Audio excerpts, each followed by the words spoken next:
بسم اللہ الرحمن الرحیم۔ کسی نے پوچھا ہے کہ سانپ اور بچھو کاٹے تو اس پر کیا پڑھ کر دم کیا جائے۔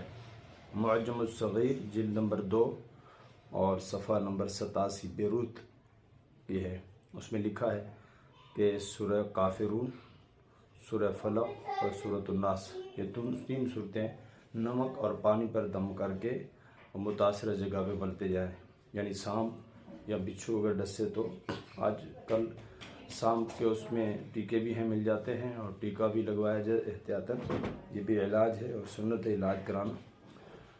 تو باقی جو یہ دم کے اعتبار سے وہ ہے سورہ کافرون، سورہ فلق اور سورۃ الناس، یہ تین صورتیں، اور نمک پانی میں ڈالتے ہیں، اس میں دم کرتے جائے، پھر اس کو جو ہے متاثر جگہ ملتے جائے۔